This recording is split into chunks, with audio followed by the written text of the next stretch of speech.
Bonjour tout le monde, j'espère que vous allez bien. Aujourd'hui, j'avais envie de faire une vidéo concernant le CV. Alors, je ne sais pas si c'est la période estivale, mais beaucoup de personnes, peut-être une cinquantaine, c'est pas des blagues, m'ont sollicité récemment pour faire une révision de leur CV, voir voilà comment il est, s'il est bien conforme au marché, s'il y a des choses à ajuster, etc., etc. Donc, dans cette vidéo, j'avais envie de faire une vision globale avec le CV d'une personne. Donc, on va commencer par faire une petite blague comme d'habitude. Déjà, pardon. Tu vas passer ta journée dans le noir, mon cher ami. Donc, du coup, tu vas voir cette vidéo. J'espère que je vais te mettre un petit peu plus de lumière que notre ami Vita. Alors déjà, il faut savoir, c'est que il y a plusieurs types de CV. Il y a le CV que je dirais en une colonne. Donc là, en l'occurrence, pour moi, je trouve que c'est pas l'idéal parce que tu as tendance à rédiger, à mettre des gros pavés de texte et c'est pas sincèrement, pas forcément, pardon, très lisible. Il y a le CV en deux colonnes que je trouve sincèrement être le mieux parce qu'il y a une vraie structuration du CV beaucoup plus lisible. Et puis le CV en trois colonnes où là, pour moi, je trouve qu'il y a trop d'infos. Tu sais pas si tu dois regarder en haut, à droite, en bas. C'est vraiment pour moi un CV où on veut mettre plein de choses, mais on ne sait pas où mettre les choses et c'est pas très clair. Donc, partons, j'ai envie de dire déjà sur le CV en deux colonnes. Alors, j'ai passé au scanner le CV d'un certain Antoine Leclerc. Sachez que c'est un personnage issu d'une IA. Donc, il n'existe pas, les coordonnées n'existent pas. Mais je trouve que ces CV est plutôt typique de ce que je peux voir notamment dans le monde de l'informatique. Alors, pour moi, les vrais plus déjà, comme ça, en regardant, c'est qu'il y a une bonne harmonie des couleurs. On n'est pas sur un florilège de couleurs dans tous les sens. Donc, il y a du noir, du blanc, très bien. CV qui est plutôt bien structuré. On voit bien les coordonnées, la partie compétences, l'expérience professionnelle. Donc, ça, c'est top. Et il y a un positionnement clair, développeur, full stack. Alors, ce qui me dérange un petit peu plus, c'est que ce CV n'a pas d'âme. Alors peut-être que c'est tout simplement parce que c'est issu d'une IA, hein, mais vraiment, il n'y a pas d'éléments d'impact ni d'éléments chiffrés. Les centres d'intérêt sont un peu bateaux et il n'y a pas les petits trucs en plus qui font qu'un CV se distingue d'un autre CV, que ça soit les side projects, que ça soit peut-être même les engagements sur la partie bénévolat, etc., etc. Donc vraiment, il y a des choses à revoir et justement, on va passer au scanner chaque élément du CV d'Antoine. Donc déjà, la partie coordonnées, c'est très bien, il a mis la ville et le pays. Et beaucoup donnent des fois des détails, et là c'est mon conseil vraiment, des détails sur l'adresse complète, un mail personnel, un numéro de téléphone. Alors moi vraiment j'ai envie de vous dire, ne donnez pas votre adresse personnelle, vous ne savez pas où votre CV va traîner, comment il va être utilisé. Donc restez vraiment comme Antoine, mettez la ville et le pays. Ce qui est bien aussi avec Antoine, c'est qu'il a mis un site internet. Ça peut être vraiment un vrai plus, même un GitHub, un LinkedIn, pour voir un petit peu plus au-delà du CV. Il n'a pas mis par contre d'éléments de permis. Alors je sais pas, là en l'occurrence on est dans le domaine informatique, donc avoir un permis c'est peut-être pas gênant, ou même c'est pas un plus, mais dans d'autres métiers plus orientés commerciaux, des métiers de commerciaux, le permis a vraiment du sens. Les mauvais réflexes que je vois aussi par rapport à la partie coordonnée, c'est que vous mettez votre vie dans cette partie-là, vous mettez l'âge, la date de naissance, le nombre d'enfants, la situation maritale. Arrêtez ça tout de suite. Arrêtez, vous donnez beaucoup trop d'éléments qui poussent, à mes yeux, à la discrimination. On va tout de suite faire des calculs sur votre âge, on va regarder si vous êtes du coup employable par rapport aux éléments de parentalité. Ce n'est pas censé être des éléments de jugement pour vous recruter ou pas. D'accord. Donc vraiment, mettez le minimum des choses qui vont être pertinentes pour la suite. Donc le permis, la localisation, l'adresse mail qui est à mon sens idéal si vous mettez une adresse mail dédiée pour le job. Et pareil pour le numéro de téléphone, ça vous évite d'être spammé. Parce qu'encore une fois, le CV, vous ne savez pas où il va traîner dans les bases de données, dans les ATS des entreprises. Ensuite, sur la partie positionnement. Donc, ok, Antoine, il a mis développeur full stack, c'est un positionnement hyper clair. On sait où on va, mais pour moi, c'est beaucoup trop léger. Alors, vraiment, essayez d'aller chercher une sorte de phrase, un petit peu comme Daniel, là c'est pareil, ça vient d'une IA, où il explique un petit peu plus en détail son positionnement. Même si ça reste, encore une fois, je trouve assez large, c'est important de mettre déjà le nombre d'années d'expérience, ce qui tu es, ce que tu fais et ce que tu apportes. Il faut vraiment pas rester dans le passé. Par exemple, si vous voulez aller vers un rôle de lead dev et que vous êtes que dev, bah mettez en titre lead dev ou aspirant lead dev.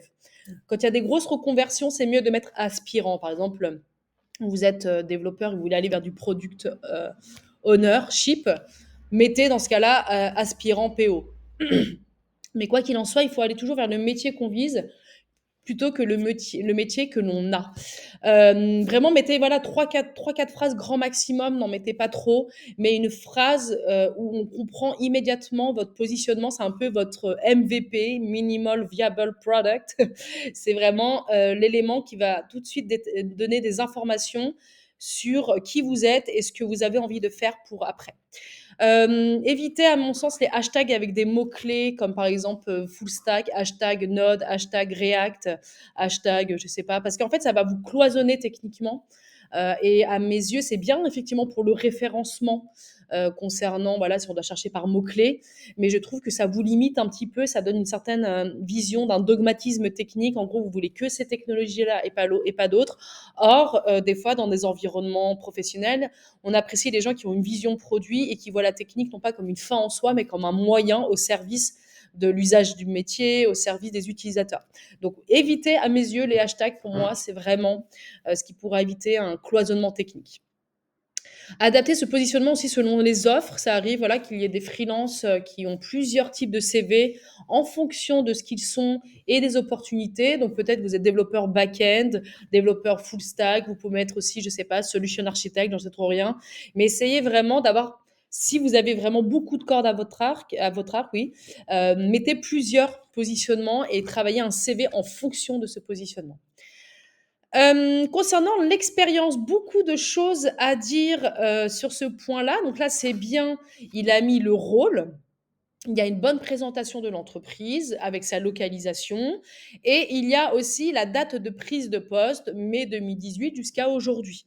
Donc ça, c'est très bien de mettre le mois, l'année, que ça soit très clair, pas forcément mettre un détail énorme. Si à un moment donné, vous êtes resté 6 mois, pas obligé de mettre le mois, mais peut-être juste les années pour pas qu'on se dise, tiens, là, il est en mode saut de puce. Mais vraiment, que ça se tienne sur une ligne et que ça soit très, très clair, l'entreprise, la localisation et la date. Par contre, il n'y a pas d'éléments sur la solution ni le contexte. Le groupe Fram, je ne sais pas quel est son produit, je ne sais pas quel est le contexte de la prise de poste. Il n'y a pas d'éléments d'impact ni de chiffres. Alors moi, mon conseil vraiment, c'est de mettre chaque expérience avec du relief. Que fait le produit? Qui sont les utilisateurs? Comme ça, on comprend immédiatement si on est sur une solution B2B, si on est sur une solution B2C, si on est sur un contexte fort trafic, si on est sur du streaming, sur de la tech, dans l'environnement médical, sur des données critiques. On sait déjà, quelque part, votre plus-value, rien qu'en donnant des éléments sur le produit et les utilisateurs.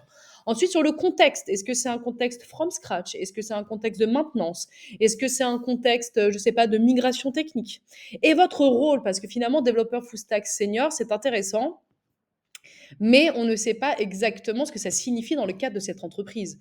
Je pense que vous le savez autant que moi que d'une entreprise à une autre, parfois les rôles sont assez différents, parfois il y a du mentoring, parfois pas du tout, parfois il y a des éléments autour du produit, il y a parfois des éléments d'impact, etc. Donc vraiment déjà de donner une définition claire du rôle.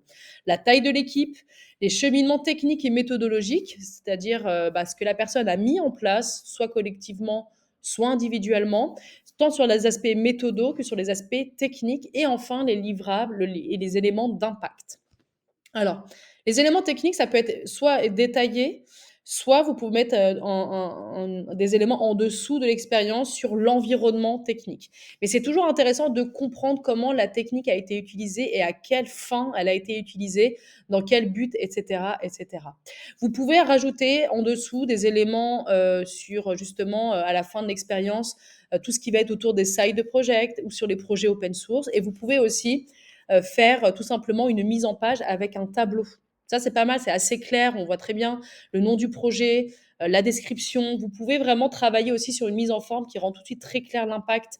C'est quoi le contexte, votre rôle, ce que vous avez fait, les impacts avec un tableau, c'est aussi très très bien en termes de présentation. Voilà.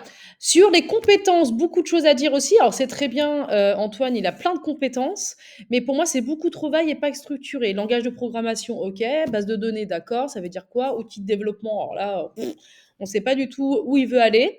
Donc vraiment mieux structuré, comme le schéma ci-dessous, c'est-à-dire langage de programmation, OK, on parle de quoi? JavaScript, Python, PHP.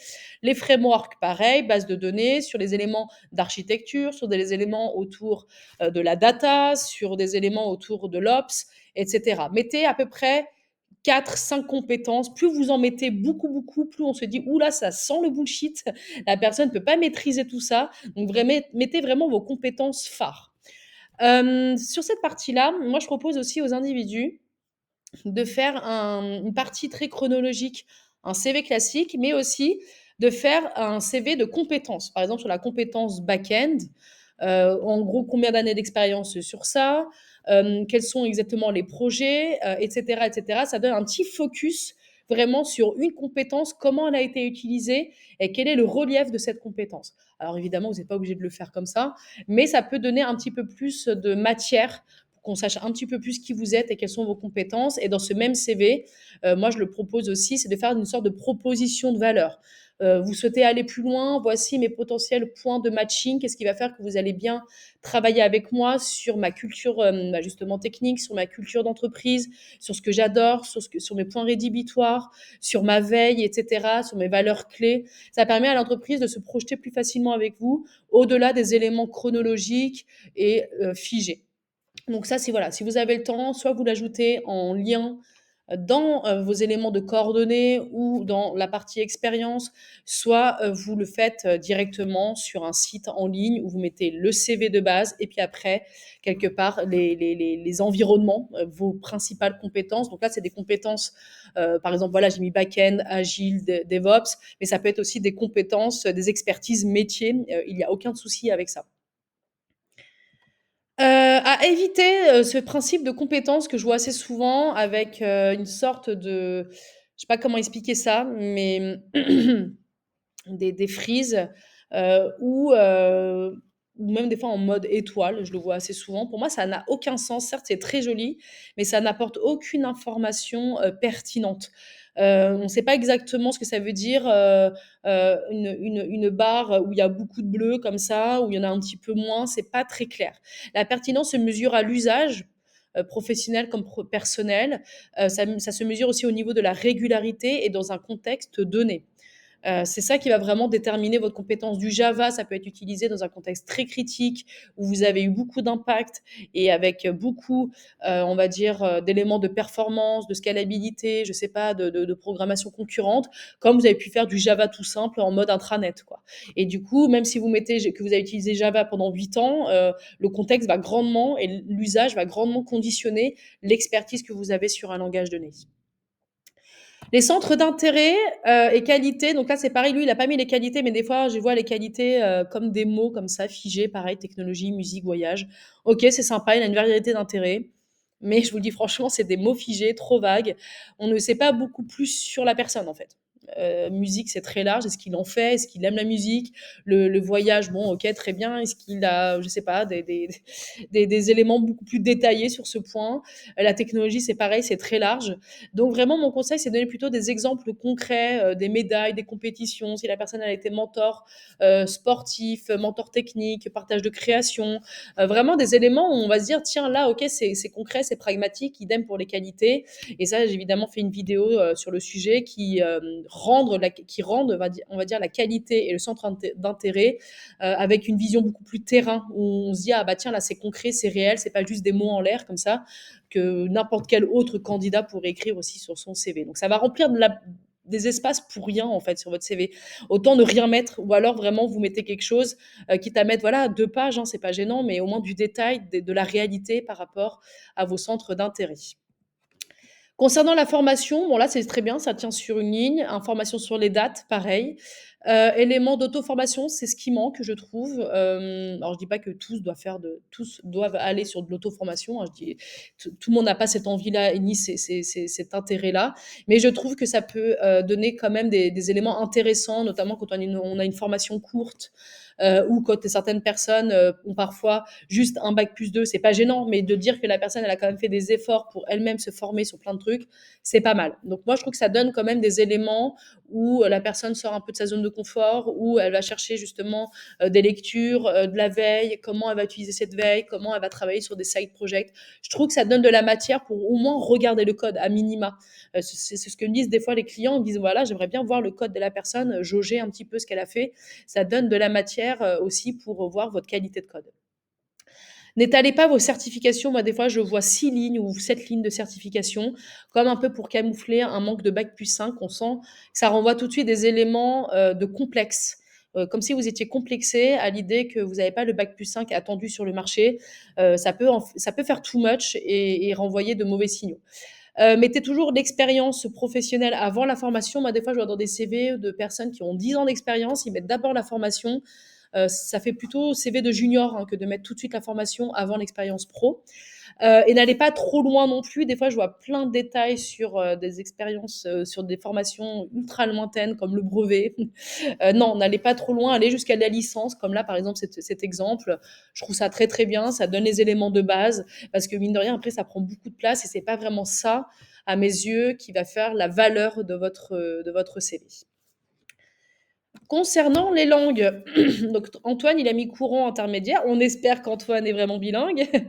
Donc vraiment, soyez sûr d'avoir un niveau courant. Sur ce point-là, moi, je conseille plutôt de mettre des niveaux C1, B2. C'est beaucoup plus clair, c'est beaucoup plus réel. On sait tout de suite où se situe votre niveau et n'ajoutez pas évidemment des langues que vous ne maîtrisez pas.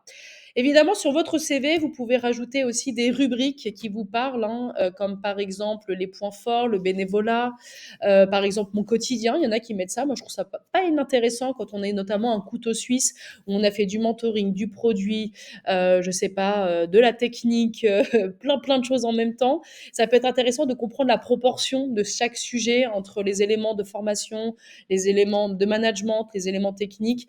Parfois, on a du mal à vous situer. Donc, mettre par exemple mon quotidien avec voilà, un petit schéma comme là, c'est super. Mettre aussi des éléments de référence, j'en envoie pas souvent sur les CV, et je trouve ça bien dommage, et je trouve que ça donne aussi de la matière pour dire, ah bah tiens, là, il les donne tout de suite immédiatement, ça veut dire qu'on peut contacter cette personne pour savoir si ça vaut le coup d'aller plus loin ou pas.